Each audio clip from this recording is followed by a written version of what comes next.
এই ম্যাপটা ভারতে সম্পূর্ণ নিষিদ্ধ। হ্যাঁ, আপনি ঠিকই শুনেছেন। কেবল এই ম্যাপটা আপনাকে দেখানোর কারণে এই ভিডিওটা সেখানে চিরতরে ব্যান বা নিষিদ্ধ হয়ে যেতে পারে। শুধু একবার ভালো করে দেখুন এতে কি আছে। Kashmir, the most dangerous place on earth. হিমালয়ের কোলে লুকিয়ে থাকা এক শান্ত উপত্যকা কাশ্মীর। মাইলের পর মাইল বিস্তৃত বাগান, জাফরান ক্ষেত আর পাহাড়ি হ্রদে ভাসমান অপরূপ হাউসবোট। মুঘল সম্রাট জাহাঙ্গীর একসময় এই রূপ দেখে মুগ্ধ হয়ে বলেছিলেন, পৃথিবীতে যদি কোথাও স্বর্গ থাকে তবে তা এখানেই এখানেই এখানে। কিন্তু আজ এই তথাকথিত স্বর্গই হলো পুরো পৃথিবীর সবথেকে বেশি সামরিকায়িত এলাকা বা মোস্ট মিলিশিয়ারাইজড জোন।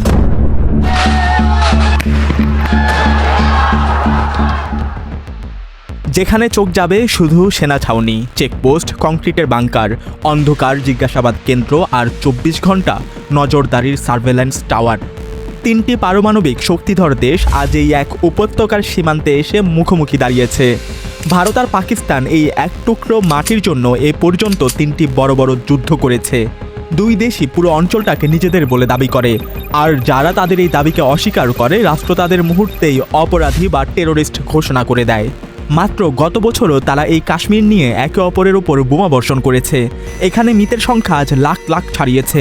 তবুও কাশ্মীর আন্তর্জাতিক হেডলাইনে বা বিশ্ব গণমাধ্যমে খুব কমই জায়গা পায়। লক্ষ লক্ষ মানুষ এখানে প্রতিদিন বুকে বুলেটের ক্ষত নিয়ে, গুম হয়ে যাওয়ার আতঙ্ক বুকে চেপে, সার্বক্ষণিক গোয়েন্দাগিরির শিকার হয়ে আর একবিংশ শতাব্দীর ইসরায়েলি মডেলের নির্মম হুমকির মধ্যে বেঁচে আছে। এটাই কাশ্মীর, এটাই সেই চরম সত্য যা ভারত আপনাকে কখনোই দেখাতে চায় না।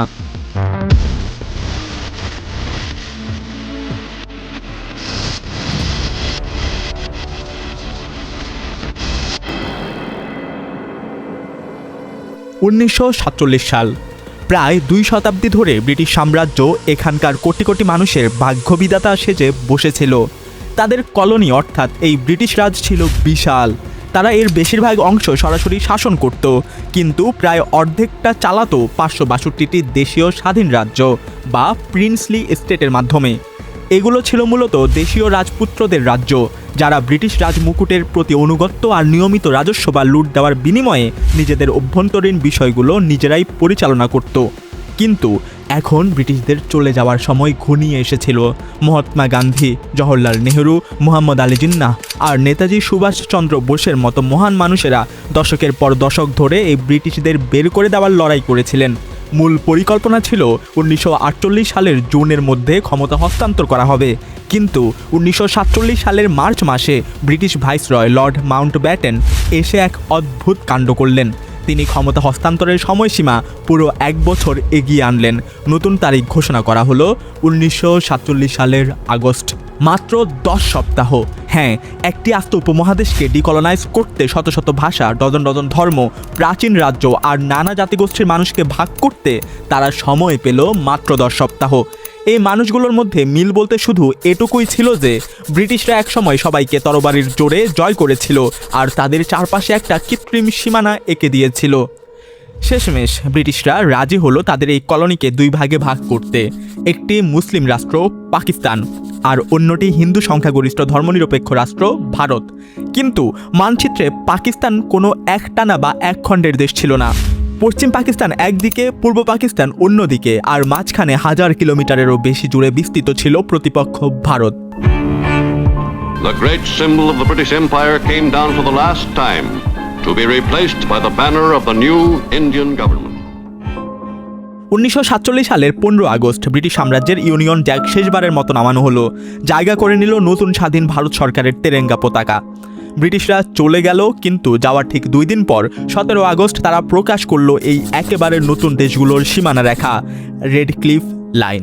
মুহূর্তের মধ্যে লক্ষ লক্ষ মানুষ নিজেদের আবিষ্কার করলো তাড়াহুড়ো করে আঁকা এক লাইনের ভুল পাশে। শুরু হলো মানব ইতিহাসের সবথেকে বড় ও ভয়াবহ অভিবাসন। চারদিকের দাঙ্গা আর সহিংসতায় মারা গেল প্রায় 10 লক্ষ মানুষ। কোটি কোটি মানুষ রাতারাতি নিজেদের ঘরবাড়ি সর্বস্ব হারিয়ে রিফিউজি বা উদ্বাস্ত হয়ে গেল। সেই 562টি দেশীয় রাজ্যের বেশিরভাগই মোটামুটি সহজেই ভৌগোলিক অবস্থান অনুযায়ী 2 দেশের কোনো একটিতে অন্তর্ভুক্ত হয়ে গিয়েছিল, কিন্তু মাত্র 3টি রাজ্য এতে চরম ব্যতিক্রম হয়ে দাঁড়ালো। প্রথমটি হলো ছোট্ট জুনাগড়। সেখানে ছিলেন একজন মুসলিম রাজপুত্র, কিন্তু জনগণ ছিল সংখ্যাগরিষ্ঠ হিন্দু। রাজপুত্র পাকিস্তানের সাথে যুক্ত হওয়াকে বেছে নিলেন, যদিও পাকিস্তানের সাথে জুনাগড়ের কোনো সরাসরি সীমান্তই ছিল না। ভারত তৎক্ষণাৎ জুনাগড়ের সব সরবরাহ বন্ধ করে দিল, সীমান্তে সেনা পাঠালো এবং গণভোট করতে বাধ্য করলো। ফলস্বরূপ জুনাগড় ভারতে যোগ দিল। দ্বিতীয়টি হলো হায়দ্রাবাদ। সেখানেও ছিলেন একজন মুসলিম শাসক, যার নাম নিজাম। সেই অঞ্চলে 85% জনগণই ছিল হিন্দু এবং এটি ছিল ভারতের অন্যতম বিখ্যাত ও ধনী রাজ্য। নিজাম সম্পূর্ণ স্বাধীন থাকার সিদ্ধান্ত নিলেন, কিন্তু ভারত সেখানে সামরিক আক্রমণ চালালো অপারেশন পোলো নামে। লাখখানেক মানুষ মারা গেল এবং হায়দ্রাবাদও ভারতের সাথে যুক্ত হলো। আর তৃতীয় ব্যতিক্রমটি ছিল আমাদের মূল আলোচনা, জম্মু ও কাশ্মীরের দেশীয় রাজ্য বা প্রিন্সলি স্টেট। এখানে তখন বাস করত প্রায় 40 লক্ষ মানুষ। আয়তনে এটি ছিল পূর্ব পাকিস্তানের চেয়েও বড়। এর কৌশলগত সীমান্ত লেগেছিল আফগানিস্তান ও চীনের সাথে, আর তৎকালীন পরাশক্তি সোভিয়েত ইউনিয়নও ছিল এর একেবারে কাছেই। শুধু তাই নয়, উপমহাদেশের সবথেকে বড় নদীগুলো এই কাশ্মীরের মধ্য দিয়েই বয়ে গেছে। অর্থাৎ যে এই রাজ্যটা নিয়ন্ত্রণ করতে পারবে সে পুরো উপমহাদেশের পানির সরবরাহ নিয়ন্ত্রণ করবে। এই রাজ্যের প্রায় 77% মানুষই ছিলেন মুসলিম, আর ভৌগোলিকভাবেই এটি মূলত পাকিস্তান দিয়ে ঘেরা ছিল। এর প্রধান রাস্তা আর ব্যবসার পথ সবই পাকিস্তানের মধ্য দিয়ে গেছে, তাই স্বাভাবিকভাবেই বেশিরভাগ মানুষ ধরে নিয়েছিল যে কাশ্মীর পাকিস্তানেই যাবে। কিন্তু জম্মু ও কাশ্মীরের রাজপুত্র মহারাজা হরি সিং ছিলেন একজন হিন্দু এবং তিনি কোনো সিদ্ধান্তই নিতে পারছিলেন না। তিনি ফেঁসে গিয়েছিলেন এক চরম দ্বিধায়। পরে কি হয়েছিল তা বুঝতে হলে হরি সিংয়ের রাজ্যটাকে একটু গভীরভাবে বুঝতে হবে। মূলত কাশ্মীর বলতে বোঝাতো শুধু এই উপত্যকাটাকে, দুটো বিশাল পর্বত শ্রেণীর মাঝখানে গেঁথে রাখা একটি সুন্দর সবুজ বাটি। কাশ্মীর তার ইতিহাসের বেশিরভাগ সময় ছিল অসাধারণভাবে স্বাধীন। 1000 বছর ধরে এটি ছিল বিখ্যাত সিল্ক রোডে বৌদ্ধ সভ্যতার অন্যতম মহান কেন্দ্র, যেখানে ভারতীয়, চীনা, গ্রিক, মধ্য এশিয়ান আর বিশেষ করে ইরানি ব্যবসায়ী ও পণ্ডিতেরা অবলীলায় যাতায়াত করতেন। এই উপত্যকা এত সুন্দর ফার্সি সাহিত্য তৈরি করেছিল যে কখনো কখনো একে বলা হতো ছোট্ট ইরান। আজ থেকে প্রায় 1000 বছর আগে ইরানি মুসলিম মিশনারিরা এই অঞ্চলের বৌদ্ধ আর হিন্দু জনগণকে ইসলামে ধর্মান্তরিত করতে শুরু করেন। শীঘ্রই কাশ্মীর হয়ে উঠল দুটো প্রধান গোষ্ঠীর বাসভূমি, মুসলিম সংখ্যাগরিষ্ঠ অংশ আর কাশ্মীরি পণ্ডিত নামে পরিচিত হিন্দু সংখ্যালঘু অংশ। কিন্তু তাদের ধর্ম আলাদা হলেও তাদের সংস্কৃতি ছিল এক, ভাষা ছিল এক, আর তাদের পরিচয় ছিল একটাই, তারা সবাই কাশ্মীরি। কিন্তু এরপর উপত্যকায় এলো বিদেশি বিজেতাদের দল। 1586 সালে মুঘল সাম্রাজ্য কাশ্মীর সালতানাত জয় করে কাশ্মীরের স্বাধীনতার সূর্য ডুবিয়ে দিল। মুঘলদের পর আফগানরা দখল নিল, তারপর শিখ সাম্রাজ্য এই এলাকা জয় করল। 19 শতকের মাঝামাঝি নাগাদ ব্রিটেন দক্ষিণ এশিয়ার বেশিরভাগ অঞ্চলকে ব্রিটিশ কলোনি করে ফেলে। 1846 সালে ব্রিটিশরা শিখ সাম্রাজ্যকে পরাজিত করে তাদের কিছু ভূখণ্ড নিজেদের দখলে নেয়। কিন্তু তারা সিদ্ধান্ত নিল যে এই দূরবর্তী পাহাড়ি রাজ্যগুলো তারা নিজেরা শাসন করার ঝামেলায় যাবেই না। তাই ব্রিটিশরা এক অদ্ভুত আর লজ্জাজনক কাণ্ড করলো। তারা এই পুরো অঞ্চলটা বিক্রি করে দিল একজন হিন্দু ডোগরা যোদ্ধা গোলাপ সিংয়ের কাছে। মূল্য কত ছিল জানেন? মাত্র 75 লক্ষ রুপি আর 12টি ছাগল। হ্যাঁ, মাত্র 75 লক্ষ রুপি আর 12টি ছাগলের বিনিময়ে কাশ্মীর উপত্যকার কাশ্মীরি মুসলিম ও পণ্ডিত, জম্মুর ডোগরা হিন্দু, পাঞ্জাবি আর পাহাড়ি মুসলিম, কার্গিলের শিয়া মুসলিম, পূর্বের লাদাখি বৌদ্ধ আর উত্তরের পাহাড়ের ডজন ডজন জাতিগোষ্ঠীকে সবাইকে একসাথে গেঁথে 2,22,000 বর্গ কিলোমিটার জুড়ে একটি কৃত্রিম সত্তা তৈরি করা হলো, যার নাম দেওয়া হলো প্রিন্সলি স্টেট জম্মু ও কাশ্মীর। কাশ্মীরিদের বিন্দুমাত্র সম্মতি ছাড়াই তাদের রাতারাতি গরু ছাগলের মতো বিক্রি করে দেওয়া হলো। আর সেই দিন জোর করে আকাশ সীমানাগুলোর জন্যই আজ চারদিকে এত রক্তপাত হচ্ছে। কাশ্মীরিদের জন্য, এই নতুন প্রিন্সলি স্টেটের বৃহত্তম গোষ্ঠীর জন্য গোলাপ সিং ছিলেন একজন বহিরাগত বা বাইরের লোক। তার বংশ অর্থাৎ ডোগরারা ছিলেন জম্মুর হিন্দু, কাশ্মীরের মাটিতে যাদের কোনো শিকড়ই ছিল না। সিং ক্ষমতায় বসে উপত্যকার সমস্ত জমির মালিক হিসেবে নিজেকে ঘোষণা করলেন। শত শত বছর ধরে বাস করা মুসলিমরা রাতারাতি নিজেদের মাটিতে ভাড়াটে হয়ে গেল। তাদের জন্য সম্পত্তির মালিক হওয়া আইন করে নিষিদ্ধ করা হলো। ভাগ করো আর শাসন করো নীতি মেনে ডোগরারা কাশ্মীরি পণ্ডিতদের অর্থাৎ উপত্যকার ছোট্ট হিন্দু সংখ্যালঘুদের সরকারি চাকরি, শিক্ষা এবং ট্যাক্স কালেক্টরের পদে একচেটিয়া সুযোগ দিল। তারাই মূলত ডোগরা আমলাতন্ত্র চালাতো। অন্যদিকে বিশাল মুসলিম সংখ্যাগরিষ্ঠ অংশ, যারা মূলত ছিল দরিদ্র কৃষক, তাদের ওপর অত্যন্ত চড়া ট্যাক্স বা কর চাপিয়ে দেওয়া হলো, যা তাদের হিন্দু জমিদারদের কাছে আজীবনের জন্য ঋণের জালে ঠেলে দিত। মুসলিমদের উপর বেগার নামে একটা নির্মম বাধ্যতামূলক জোরপূর্বক শ্রম ব্যবস্থা চাপানো হয়েছিল।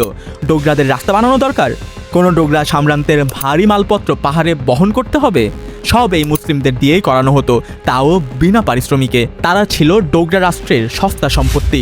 একজন ব্রিটিশ অফিসার 1870 সালে ডায়েরিতে লিখেছিলেন, বিশাল সংখ্যাগরিষ্ঠ কাশ্মীরি কার্যত দাসত্বের অবস্থায় বাস করছে।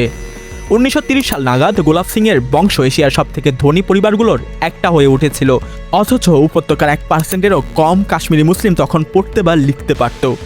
অবশেষে 1931 সালে কাশ্মীরি মুসলিমরা এই ডোগরা রাষ্ট্র রাজতন্ত্রের বিরুদ্ধে রাস্তা নেমে প্রতিবাদ করল, আর ডোগরা পুলিশ নির্দয়ভাবে গুলি চালিয়ে 21 জন প্রতিবাদকারীকে হত্যা করল। ঠিক সেই ঐতিহাসিক মুহূর্ত থেকে ইতিহাসে একজন তরুণের উত্থান ঘটল, যার নাম শেখ আবদুল্লাহ। তিনি ছিলেন একজন কাশ্মীরি মুসলিম, লাহোর থেকে কলেজে শিক্ষিত। তিনি নিজের চোখে দেখেছিলেন তার নিজের মানুষগুলো কেমন এক অমানবিক দাসত্ব ব্যবস্থার মধ্যে বাস করছে।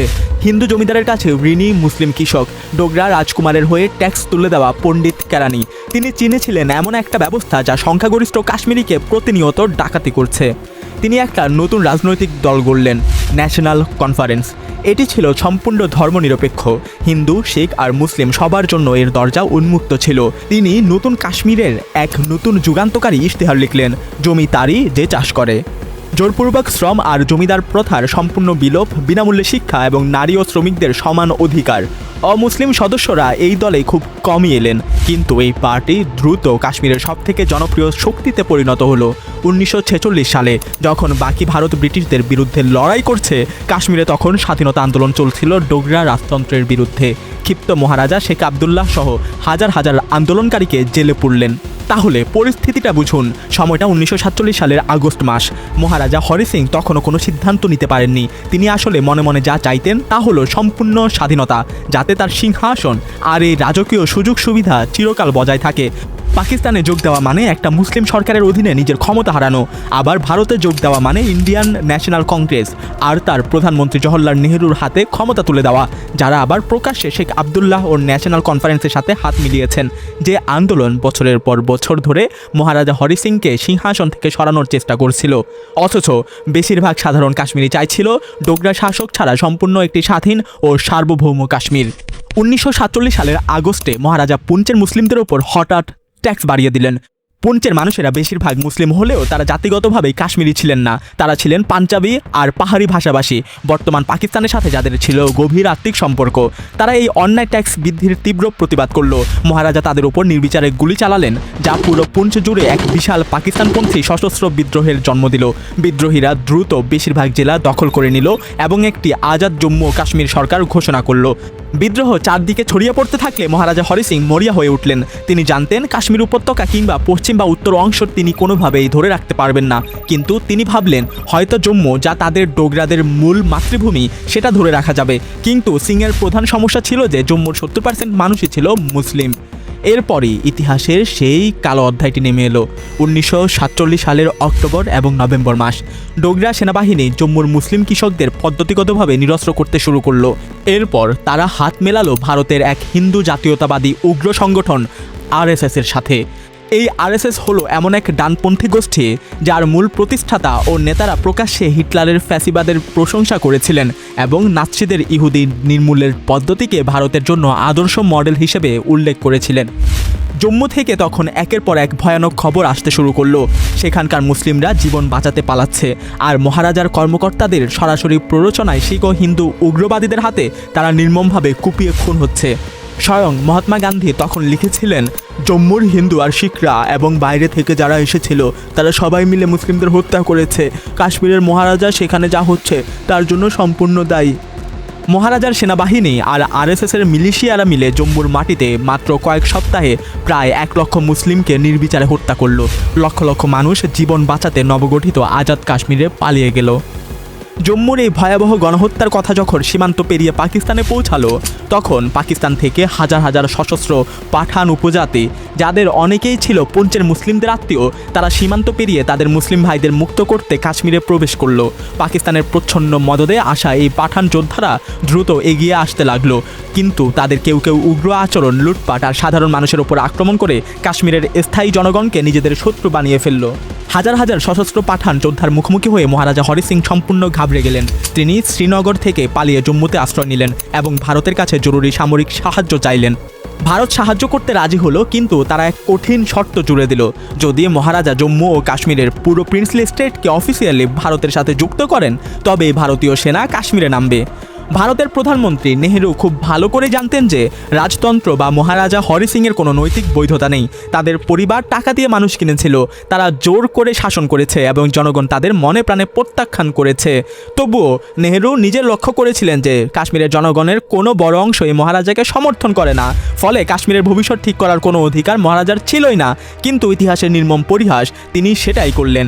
1947 সালের 26 October Maharaja Hari Singh instrument of accession সই করলেন এবং জম্মু ও কাশ্মীরের পুরো প্রিন্সলি স্টেট ভারতের হাতে তুলে দিলেন, যেখানে নেহেরু এক প্রকার বিশ্বাসঘাতকতা করতে চলেছে কাশ্মীরিদের সাথে।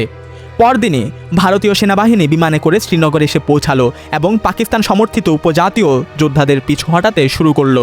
এরপর পাকিস্তান সরাসরি তাদের নিয়মিত সেনাবাহিনী নিয়ে যুদ্ধে অবতীর্ণ হলো। শুরু হলো ইতিহাসের প্রথম ভারত পাকিস্তান যুদ্ধ। The Security Council called upon both parties to terminate hostilities in Kashmir and appointed a commission to work with the two new states toward a peaceful settlement of the dispute. 1948 সালে জাতিসংঘের মধ্যস্থতায় অবশেষে যুদ্ধ থামল। কাশ্মীর বিভক্ত হয়ে গেল একটি সিজফায়ার লাইন বরাবর, যা আজ লাইন অব কন্ট্রোল বা এলওসি নামে পরিচিত।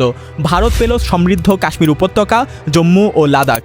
তারা এখন বিশাল সংখ্যাগরিষ্ঠ জাতিগত কাশ্মীরের ওপর শাসনভার লাভ করল। আর পাকিস্তান পেল গিলগিট বালুচিস্তান এবং আজাদ কাশ্মীর, যা ছিল মূলত পুঞ্চের বিদ্রোহীদের ধরে রাখা জমি। উভয় দেশই সমগ্র সাবেক প্রিন্সলি স্টেটের ওপর নিজেদের দাবি বজায় রাখলো, কিন্তু বাস্তবে তৈরি হলো দুটো অংশ, একটা ভারত অধিকৃত কাশ্মীর আর একটা পাকিস্তান অধিকৃত কাশ্মীর। যুদ্ধবিরতির শর্ত হিসেবে জাতিসংঘের নিরাপত্তা পরিষদ একটি ঐতিহাসিক রেজলিউশন বা প্রস্তাব পাশ করল, যাতে কাশ্মীরে একটি স্বাধীন, ধর্মনিরপেক্ষ এবং অবাধ গণভোটের আহ্বান জানানো হলো। অর্থাৎ কাশ্মীরের মানুষ নিজেরা ভোটের মাধ্যমে বেছে নেবে তারা ভারতে থাকবে নাকি পাকিস্তানে যাবে। ভারতের প্রধানমন্ত্রী নেহেরু নিজে তখন কাশ্মীরিদের প্রতিশ্রুতি দিয়ে বলেছিলেন যে ভারতে এই অন্তর্ভুক্তি সম্পূর্ণ সাময়িক এবং যতদিন না গণভোট হচ্ছে ততদিনই এটা কার্যকর থাকবে। কাশ্মীরকে ভারতের ভেতরে একটি বিশেষ মর্যাদা দেওয়া হলো ভারতের নতুন সংবিধানের 370 আর্টিকেল দ্বারা, যা কাশ্মীরকে নিজস্ব আইন, নিজস্ব সংবিধান এবং নিজস্ব আলাদা পতাকা রাখার স্বায়ত্তশাসন দিল। ভারত শুধু কাশ্মীরের প্রতিরক্ষা, পররাষ্ট্র এবং যোগাযোগ ব্যবস্থার নিয়ন্ত্রণ নিজেদের হাতে রাখল। কিন্তু ভারত আজ পর্যন্ত সেই গণভোটের আয়োজন করতে দেয়নি। 1951 সালে কাশ্মীরে তারা যে প্রথম নির্বাচনটি করলো, তাতে গণভোটের দাবি তোলা যে কোনো প্রার্থীকে দাঁড়াতে সরাসরি বাধা দেওয়া হলো, আর মহারাজা হরি সিংকে দ্রুত কাশ্মীর থেকে নির্বাসিত করা হলো। এদিকে শেখ আবদুল্লাহ, যিনি নেহরুর ব্যক্তিগত বন্ধু ছিলেন, তিনি আসলে কোনো রাষ্ট্রে যোগ দিতে চাননি। 1946 সালের এপ্রিলে তিনি ব্রিটিশদের বলেছিলেন যে কাশ্মীরি জাতির সম্পূর্ণ স্বাধীনতার অধিকার আছে। কিন্তু তিনি আশঙ্কা করতেন যে পাকিস্তান যদি একটা সামন্তবাদী বা জমিদারদের রাষ্ট্র হয়, তবে ভূমিহীন কৃষকদের উন্নয়নের জন্য তার যে মহাপরিকল্পনা তা চুরমার হয়ে যাবে। তাই যদি কোনো একটা রাষ্ট্রে যোগ দিতেই হয়, তিনি সাময়িকভাবে ভারতকে পছন্দ করেছিলেন। নেহেরু শেখ আবদুল্লাহকে জম্মু ও কাশ্মীরের প্রধানমন্ত্রী, পরবর্তীতে মুখ্যমন্ত্রী বানালেন। আশা করলেন এই জনপ্রিয় নেতাকে সামনে রেখে ভারত বিরোধী মনোভাব দূর করা যাবে। আবদুল্লাহ ক্ষমতায় এসে 370 অনুচ্ছেদের ক্ষমতা ব্যবহার করে রাতারাতি শোষক জমিদার শ্রেণী ভেঙে দিলেন। তিনি কোনো ক্ষতিপূরণ ছাড়াই সমস্ত জমি কেড়ে নিয়ে প্রকৃত কৃষকদের মধ্যে তা বন্টন করে দিলেন। প্রজন্মের পর প্রজন্ম ধরে চলা কৃষকদের সমস্ত ঋণ এক কলমের খোঁচায় মুছে দিলেন। নতুন স্কুল আর হাসপাতাল বানালেন। দীর্ঘ 350 বছর পর উপত্যকার প্রথম ভূমিপুত্র শাসক হিসেবে তিনি গরিব মানুষের কাছে হিরো বা শেরি কাশ্মীর হয়ে উঠলেন। কিন্তু এর ফলে আবদুল্লাহ কিছু অত্যন্ত শক্তিশালী শত্রু তৈরি করে ফেললেন। পণ্ডিত আমলারা, যাদের জমিদারি ও সুযোগ সুবিধা কেড়ে নেওয়া হয়েছিল, এবং কট্টর হিন্দু জাতীয়তাবাদীরা, যারা মুসলমানদের শাসন মেনে নিতে পারছিলই না, তারা সবাই মিলে নেহেরুর ওপর চাপ সৃষ্টি করতে লাগলেন 370 অনুচ্ছেদ ধ্বংস করতে এবং আবদুল্লাহকে ক্ষমতা থেকে সরাতে। এতে আবদুল্লাহ প্রচণ্ড ক্ষুব্ধ হলেন এবং আবারও কাশ্মীরের গণভোটের দাবি তুললেন। তবে এবার তিনি স্বাধীনতার এক নতুন বিকল্পের কথা বললেন। 1953 সালের আগস্ট মাসে নেহেরু এক রাজনৈতিক কূ বা অভ্যুত্থান ঘটালেন এবং শেখ আবদুল্লাহকে মাঝরাতে গ্রেফতার করালেন। পুরো কাশ্মীর উপত্যকা মুহূর্তের মধ্যে ক্ষোভে ফেটে পড়ল। হাজার হাজার মানুষকে আটক করা হলো এবং ভারতীয় সেনারা বিক্ষোভকারীদের ওপর নির্বিচারে গুলি চালালো। কমপক্ষে 60 জন কাশ্মীরি নিহত হলেন। আবদুল্লাহ তার জীবনের পরবর্তী 20টি বছর ভারতের কারাগারেই কাটালেন। নেহেরু ঘোষণা করলেন, গণভোট এখন আর প্রাসঙ্গিক নয়, আর এর পক্ষে যে কেউ কথা বলবে তাকেই জেলে পোড়া হবে। ভারত আবদুল্লাহর জায়গায় নিজেদের এক পুতুল সরকার বসালো। যা ধীরে ধীরে ভারতের অভ্যন্তরীণ আইনকানুন কাশ্মীরে লাগু করার মাধ্যমে 370 অনুচ্ছেদকে ভেতর থেকে ফাঁকা করতে লাগলো। এমনকি তারা ভারত সরকারকে কাশ্মীরের ভেতর থেকে বিক্ষোভকারীদের গ্রেপ্তার, স্থানীয় জনগণের উপর নজরদারি এবং পাকিস্তানপন্থীদের হত্যা করার সুযোগ পর্যন্ত করে দিতে লাগলো। ভারত সরকার ন্যাশনাল কনফারেন্সকে ক্ষমতায় বসিয়ে রাখলো কারচুপি নির্বাচনের মাধ্যমে বশমানা পুতুল হিসেবে। 1962 সাল ভারত হঠাৎ আবিষ্কার করলো যে চীন লাদাখের আকসাই চীন মালভূমির মধ্য দিয়ে এক বিশাল পাকা রাস্তা তৈরি করে ফেলেছে, যে ভূখণ্ড ভারত ব্রিটিশদের পুরনো মানচিত্রের ভিত্তিতে নিজেদের বলে দাবি করত। কিন্তু চীন সেই ব্রিটিশ দাবির বিন্দুমাত্র তোয়াক্কা করলো না। ভারত সেই দুর্গম এলাকায় সেনা পাঠালো। শুরু হলো ভারত চীন যুদ্ধ। ভারত সেই যুদ্ধে শোচনীয়ভাবে পরাজিত হলো। চীন আকসাই চীন কেড়ে নিল এবং একতরফা যুদ্ধবিরতি ঘোষণা করলো। ভারত আর চীনের এই বিতর্কিত সীমান্ত আজ লাইন অব অ্যাকচুয়াল কন্ট্রোল বা এলএসি নামে পরিচিত। নেহেরু 1964 সালে মারা গেলেন, আর তার ঠিক কয়েক মাস পরেই 1964 সালের 16 অক্টোবর চীন তাদের প্রথম পারমাণবিক অস্ত্রের সফল পরীক্ষা চালালো। অর্থাৎ কাশ্মীর সীমান্তে এখন এক নতুন পারমাণবিক শক্তির উদয় হলো। পাকিস্তানের গোয়েন্দা সংস্থা এই সুযোগটি লুফে নিতে চাইল। 1965 সালে তারা লাইন অব কন্ট্রোল পেরিয়ে কাশ্মীরের সেনা পাঠালো, যা অপারেশন জিব্রাল্টার নামে পরিচিত। তারা বিশ্বাস করেছিল যে ভারতের ওপর ক্ষুব্ধ কাশ্মীরিরা স্বতঃস্ফূর্তভাবে উঠে দাঁড়িয়ে তাদের সাথে যোগ দেবে। কিন্তু কাশ্মীরিরা ভারতের ওপর ক্ষুব্ধ হলেও তারা পাকিস্তানের অন্তর্ভুক্ত হতে চায়নি। ফলে দ্বিতীয় ভারত পাকিস্তান যুদ্ধ প্রথমটার মতোই কোনো ফলাফল ছাড়া শেষ হলো। হাজার হাজার মানুষ মারা গেল, কিন্তু সীমান্ত 1 ইঞ্চিও নড়ল না। এরপরে এলো 1971 সাল।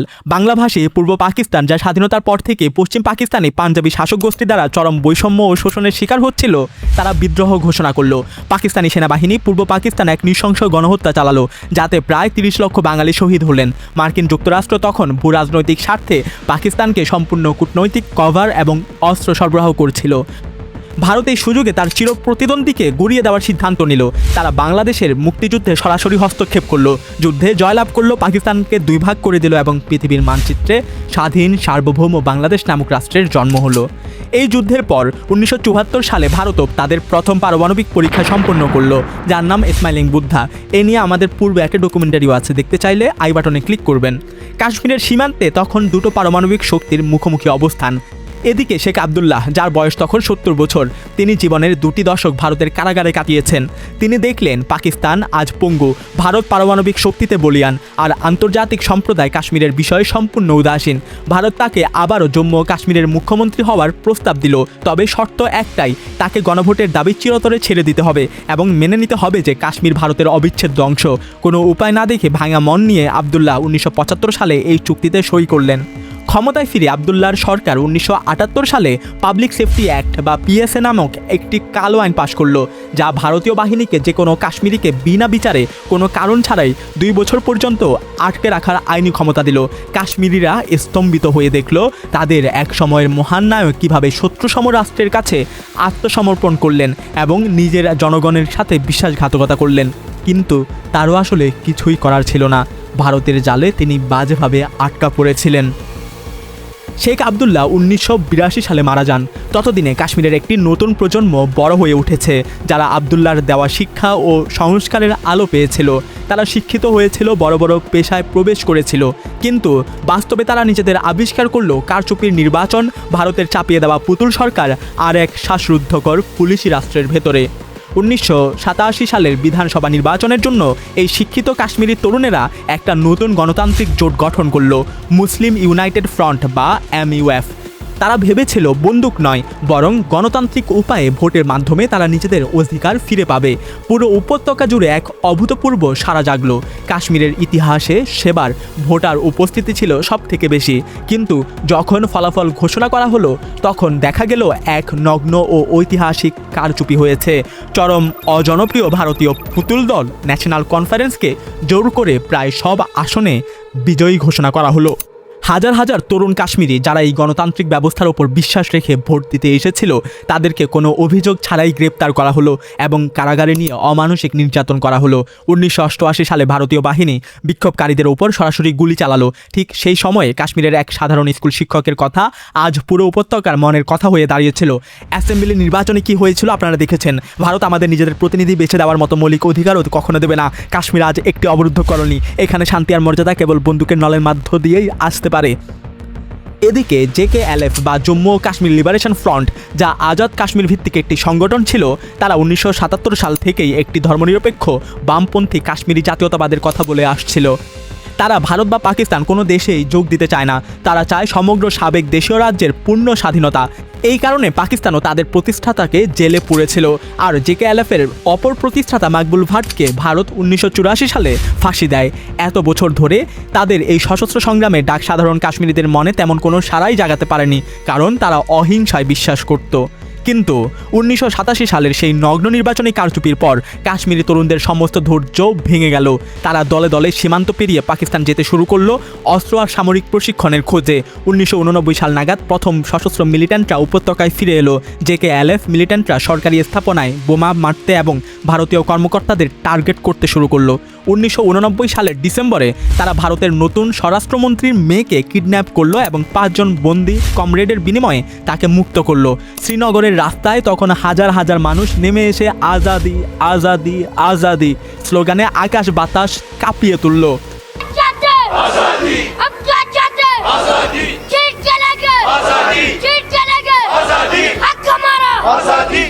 নয়াদিল্লি এই বিদ্রোহ দমন করতে ভারতের দুটি কুখ্যাত ফোর্স, বর্ডার সিকিউরিটি ফোর্স বা বিএসএফ আর সেন্ট্রাল রিজার্ভ পুলিশ বা সিআরপিএফকে কাশ্মীরের মাটিতে লেলিয়ে দিল।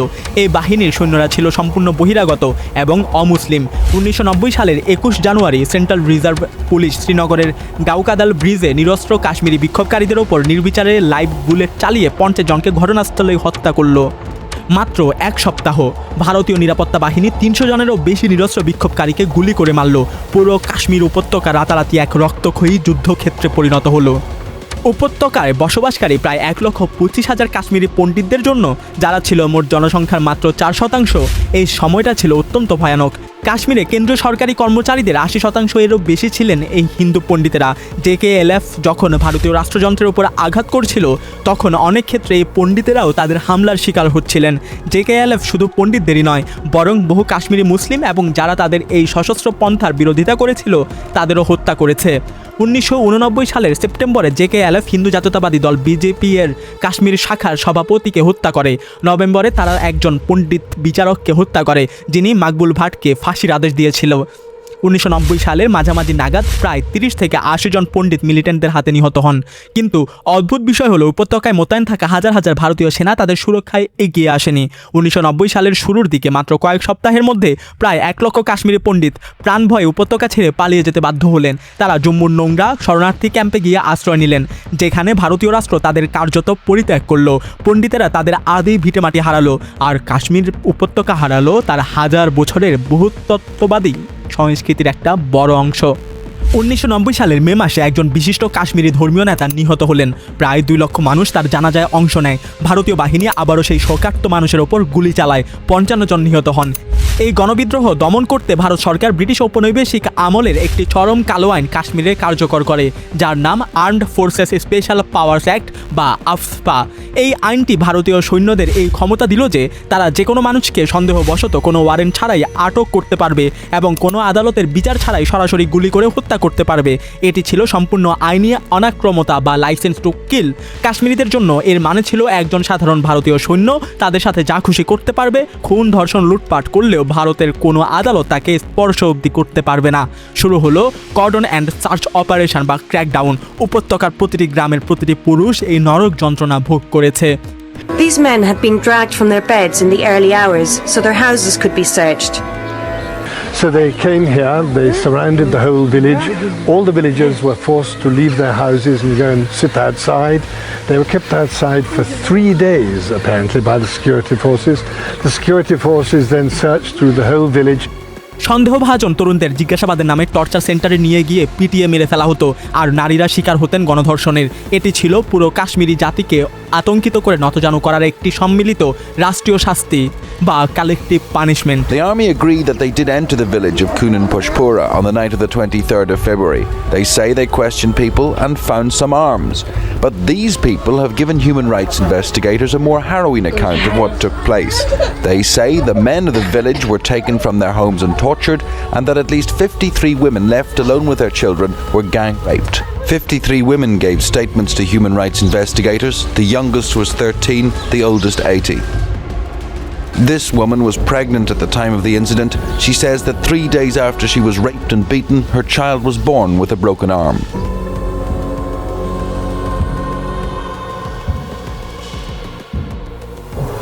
কোনো বিচার বা পরিণতির ভয় না থাকায় ভারতীয় নিরাপত্তা বাহিনী বছরের পর বছর ধরে কাশ্মীরি নারীদের শরীরকে যুদ্ধের ময়দান বা অস্ত্র হিসেবে ব্যবহার করেছে।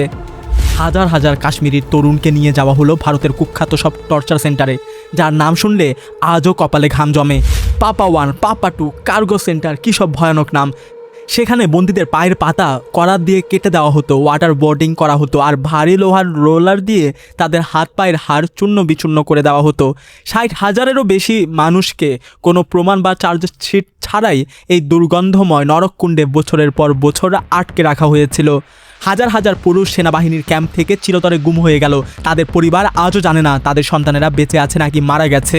শুধু তাই নয়, ভারতীয় নিরাপত্তা বাহিনী প্রমোশন আর মেডেল পাওয়ার লোভে এক ভয়ানক নোংরা খেলায় মেতে উঠল, যার নাম ফেক এনকাউন্টার। তারা সাধারণ নিরস্ত্র কাশ্মীরি ছেলেদের তুলে নিয়ে গিয়ে লাইন অফ কন্ট্রোলের কাছে গুলি করে মারত, আর তাদের পাশে কিছু পাকিস্তানি অস্ত্র রেখে মিডিয়াকে দেখাতো যে তারা লস্কর বা জয়শের মিলিট্যান্টদের খতম করেছে। কারণ ভারত সরকার প্রতিটি নিহত মিলিট্যান্টের মাথার জন্য সৈন্যদের মোটা অঙ্কের ক্যাশ রিওয়ার্ড বা বাউন্টি দিত। সৈন্যরা স্রেফ টাকার লোভে বেসামরিক ছেলেদের হত্যা করত।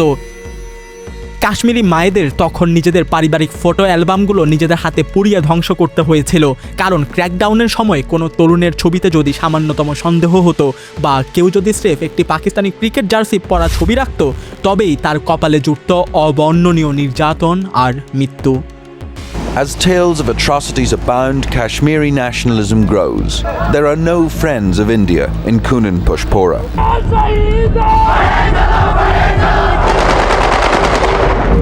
But India isn't just facing an armed insurgency in Kashmir, it's facing an uprising. The people of Srinagar, the capital of the valley, have shown time and time again that they don't want to stay in India. So long as the uprising continues, the threat of a fourth war in the subcontinent will remain.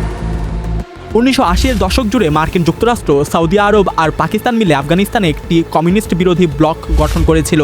American আধুনিক অস্ত্র, Saudi আরবের petrodollar ও কট্টর মতাদর্শ, আর পাকিস্তানি গোয়েন্দা সংস্থা ISI এর network সব কিছু ব্যবহার করে আফগানিস্তানে সোভিয়েত ইউনিয়নকে গুড়িয়ে দেওয়া হয়েছিল। এই যুদ্ধ পাকিস্তান ও তাদের গোয়েন্দা সংস্থাকে এক অপরাজেয় শক্তিতে পরিণত করে। 1989 সালে যখন সোভিয়েতরা আফগানিস্তান ছেড়ে চলে গেল, তখন পাকিস্তান সেই উদ্দীপ্ত আধুনিক অস্ত্র ও অর্থ কাশ্মীরের দিকে ঘুরিয়ে দিল। কিন্তু পাকিস্তান জম্মু ও কাশ্মীর লিবারেশন ফ্রন্ট বা JKLF-কে মোটেও পছন্দ করতো না, কারণ JKLF ছিল একটি ধর্মনিরপেক্ষ স্বাধীনতাকামী আন্দোলন, যারা ভারত ও পাকিস্তান দুটো দেশকেই দখলদার মনে করত। JKLF-এর নেতৃত্বে একটি স্বাধীন কাশ্মীর গঠিত হোক, তা পাকিস্তান শাসকরা কখনোই চায়নি। তাই 1991 সালের মধ্যে পাকিস্তান JKLF-এর সমস্ত সাহায্য ও অস্ত্র সরবরাহ বন্ধ করে দিল এবং তাদের নিজেদের তৈরি একটি কট্টর গ্রুপকে মাঠে নামালো, হিজবুল মুজাহিদিন। এটি ছিল এমন এক কাশ্মীরি সংগঠন যা কাশ্মীরের স্বাধীনতা নয়, বরং পাকিস্তানের সাথে সরাসরি অন্তর্ভুক্তি চেয়েছিল। পাকিস্তানি ISI হিজবুল মুজাহিদিনকে ব্যবহার করে স্বয়ং স্বাধীনতাকামী JKLF সদস্যদেরকেই হত্যা করতে শুরু করলো। ভারত, পাকিস্তান এবং হিজবুল ত্রিমুখী আক্রমণের শিকার হয়ে JKLF পুরোপুরি ভেঙে পড়ল এবং 1994 সালে তারা সশস্ত্র পথ ছেড়ে রাজনৈতিক আন্দোলনের ঘোষণা দিল। এখন হিজবুল মুজাহিদিন উপত্যকার সবথেকে শক্তিশালী গ্রুপ হয়ে উঠল, কারণ সাধারণ মানুষের কাছে পাকিস্তানের লক্ষ্য পছন্দ না হলেও ভারতীয় দখলদারিত্বের বিরুদ্ধে লড়াই করার জন্য তাদের কাছেই একমাত্র বন্দুক ছিল। 1995 সাল নাগাদ এই সশস্ত্র বিদ্রোহ চরমে পৌঁছালো। ভারতীয় সেনারা কোণঠাসা হয়ে পড়েছিল। AK-47 বহন করা আনারি মিলিটেন্টরা ভারতের সেনাবাহিনীকে নাকানি চুবানি খাওয়াচ্ছিল।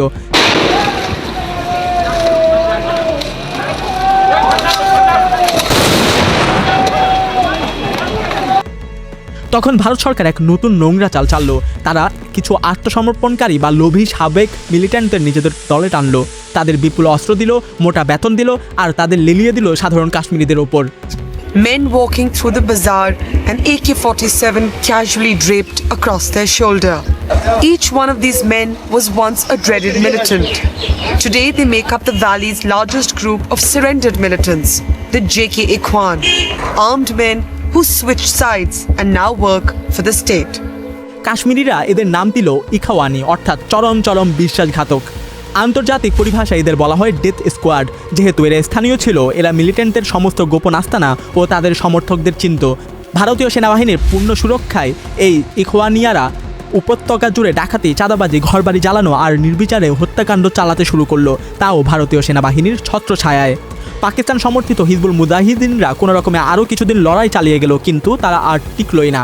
পাকিস্তান কাশ্মীরি প্রতিরোধকে নিজেদের নিয়ন্ত্রণে রাখতে গিয়ে একে খণ্ডবিখণ্ড করে ফেলল, যার ফলে তারা প্রকারান্তেই ভারতকেই সাহায্য করেছে।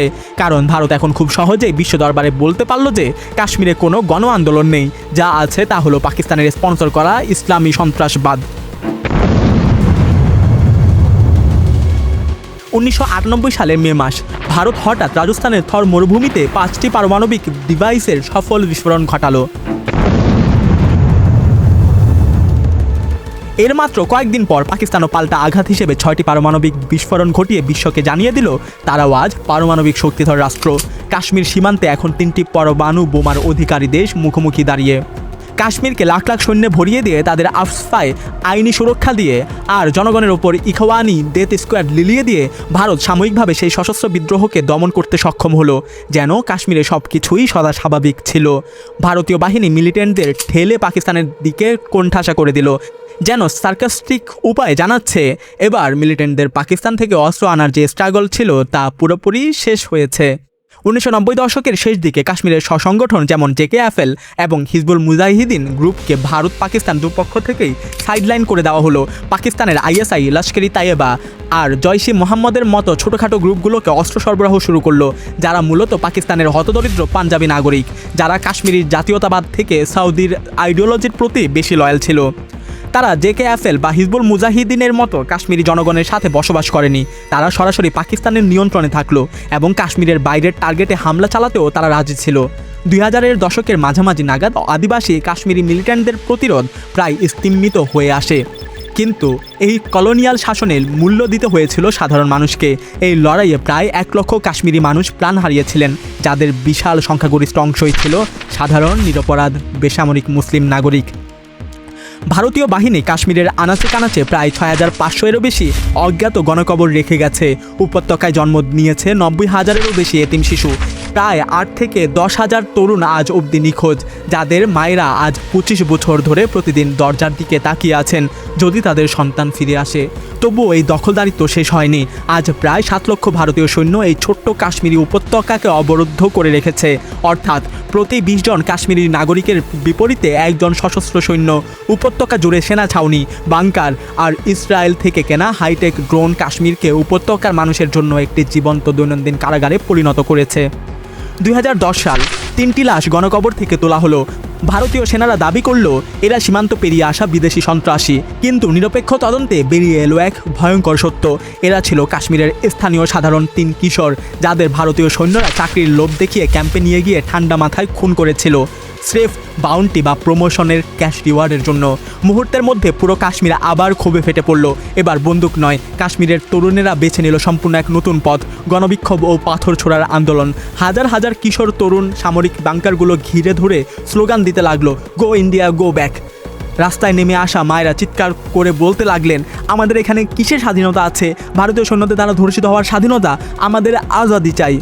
2010 সালের 11 জুন স্কুল থেকে বাড়ি ফেরার পথে 17 বছর বয়সী এক কাশ্মীরি কিশোরের মাথায় ভারতীয় পুলিশ সরাসরি একটি টিয়ার গ্যাসের শেল ছুঁড়ে মারে, যা তার মাথার খুলি ঝাঁঝরা করে দেয়। তার জানাজায় লাখো মানুষের ঢল নামে। জুন থেকে অক্টোবর মাসের মধ্যে ভারতীয় বাহিনী 120 জনেরও বেশি কাশ্মীরি পুরুষ, নারী ও শিশুকে রাস্তায় গুলি করে হত্যা করল, যাদের মধ্যে ছিল শামীম আহমেদ রাহ নামের 8 বছরের একটি ছোট্ট শিশু, যাকে ভারতীয় সৈন্যরা বুট দিয়ে পিটিয়ে পিটিয়ে মেরে ফেলেছিল। 2016 সালের জুলাই মাসে কাশ্মীর আবার বিস্ফোরিত হলো।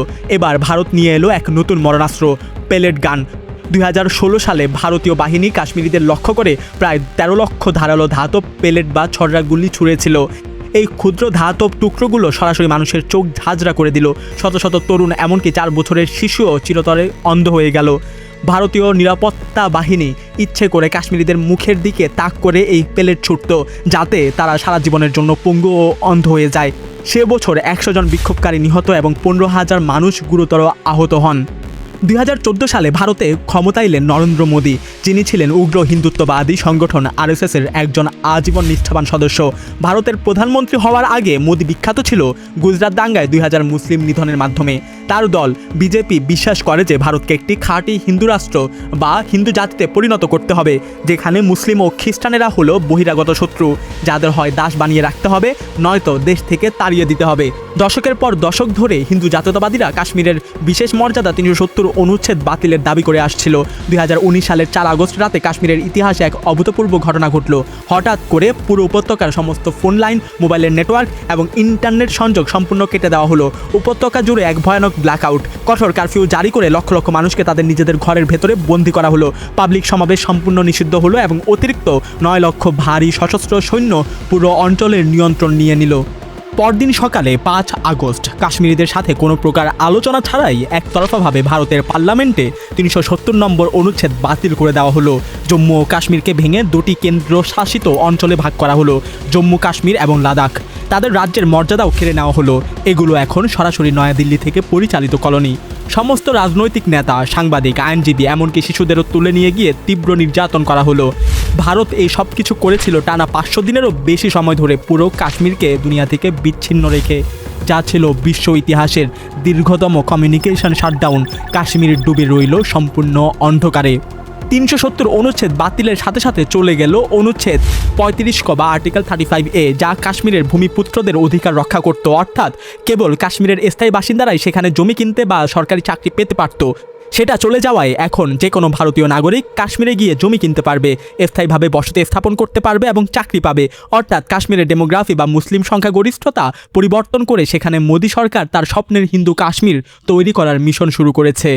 বিজেপির এক বড় নেতা তখন প্রকাশ্যে উদযাপন করে বলেছিলেন, এখন আমাদের হিন্দু ছেলেরা সুন্দরী কাশ্মীরি মেয়েদের বিয়ে করে নিয়ে আসতে পারবে।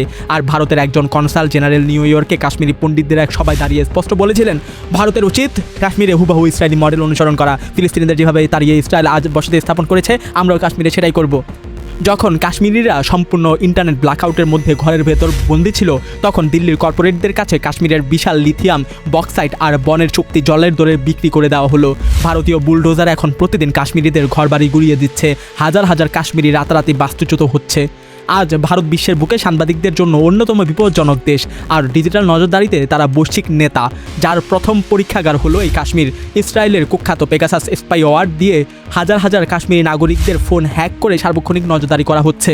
মার্কিন যুক্তরাষ্ট্রের FBI আজ ভারতীয় কর্মকর্তাদের সার্ভেলেন্স ও কাউন্টার টেরোরিজম ট্রেনিং দিচ্ছে। আজ কাশ্মীরি পণ্ডিত, অ্যাক্টিভিস্ট, সাংবাদিক ও আইনজীবীদের কোনো ট্রায়াল ছাড়াই UAPA নামক কঠোর সন্ত্রাস বিরোধী আইনে বছরের পর বছর কারাগারে পচানো হচ্ছে। স্রেফ একটি ফেসবুক পোস্টের কারণে তরুণদের কার্গো টর্চার সেন্টারে নিয়ে যাওয়া হচ্ছে। যদিও কাশ্মীরিদের প্রধান চাওয়া স্বাধীনতা, তবুও ভারত সেসবকেও পাকিস্তানপন্থী নাম দিয়ে যে কাউকে জেলে ভরছে, হত্যা করছে, তাও এইসব হচ্ছে অ্যান্টি টেরোরিজম লয়ের আওতায়। ভারত যখন 370 অনুচ্ছেদ বাতিল করে নতুন মানচিত্র প্রকাশ করলো, তখন তারা চীন নিয়ন্ত্রিত আকসাই চীনকেও নিজেদের ম্যাপের ভেতরে ঢুকিয়ে নিল। এর মাত্র 8 মাস পরে 2020 সালের জুনে লাদাখের গালওয়ান উপত্যকায় চীনা ও ভারতীয় সেনারা পেরেক লাগানো লাঠি আর রড দিয়ে একে অপরকে পিটিয়ে হত্যা করলো। 20 জন ভারতীয় ও 4 জন চীনা সৈন্য নিহত হলেন। দুই পারমাণবিক শক্তির মধ্যে কয়েক দশকের মধ্যে সবথেকে তীব্র সামরিক উত্তেজনা তৈরি হলো তখন।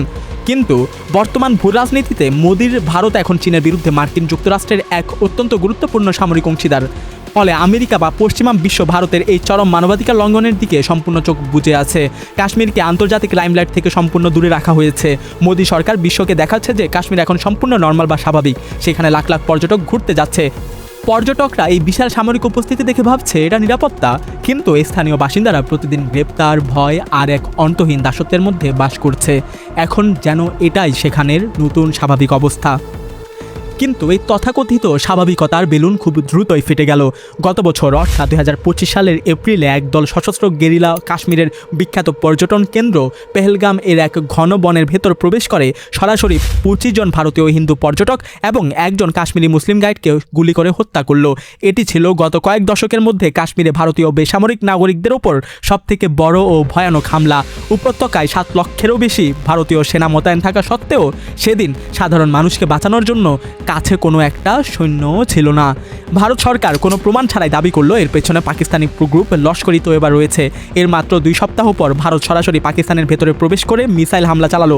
ভারতের সেই মিসাইল পাকিস্তানের একটি সাধারণ মসজিদে গিয়ে আঘাত করলো এবং 2টি 3 বছরের নিষ্পাপ শিশু ও একটি 16 বছরের কিশোরকে ঘটনাস্থলেই হত্যা করলো।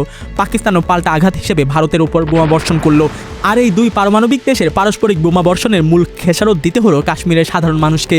সীমান্তের 2 পাশে প্রায় 50 জন বেসামরিক নাগরিক নিহত হলেন, হাজার হাজার মানুষ ঘরবাড়ি হারিয়ে বাস্তুচ্যুত হলেন। নয়াদিল্লি কাশ্মীরিদের উপর আবারও শুরু করলো নতুন দফার ক্র্যাকডাউন, বাড়িঘর ভাঙচুর আর গণগ্রেপ্তার।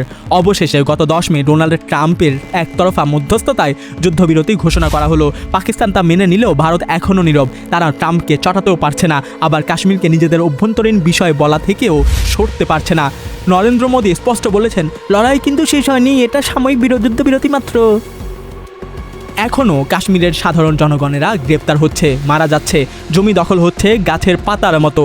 এত কিছু করার পরও ভারতীয় সেনাবাহিনী দারুণ এক সুরক্ষা বলয় থেকে এসব করেই যাচ্ছে। এই নিষ্ঠুর দখলদারিত্ব আজ 1 সেকেন্ডের জন্য থামেনি। কাশ্মীরিরা একটা প্রাচীন জাতি, যারা দীর্ঘ 500 বছর ধরে কোনো না কোনো বিদেশি শাসনের অধীনে বাস করছে। প্রথমে মুঘল, তারপর আফগান, তারপর শিখ, তারপর ব্রিটিশদের দ্বারা মাত্র 75 লক্ষ টাকায় ছাগলের মতো বিক্রি হওয়া, তারপর জাতিসংঘের প্রতিশ্রুতি দেওয়া এক ঐতিহাসিক গণভোট, যা আজ পর্যন্ত কোনো দিন হয়নি।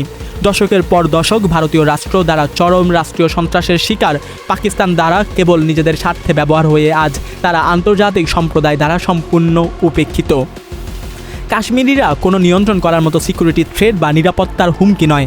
তারা কেবল আমাদের মতোই সাধারণ মাংস রক্তের মানুষ, যারা গত 70 বছরেরও বেশি সময় ধরে পুরো পৃথিবীকে চিৎকার করে একটি মাত্র কথাই বলে আসছে, আমাদের ভবিষ্যৎ নিজেদের মতো করে নির্ধারণ করতে দাও, আমাদের আজাদি দাও, হাম চাতে কিয়া হে আজাদি। এই ধরনের সত্য এবং আড়ালে থাকা জটিল ইতিহাস আপনাদের সামনে তুলে ধরার জন্যই আমি এই ডকুমেন্টারিগুলো তৈরি করি।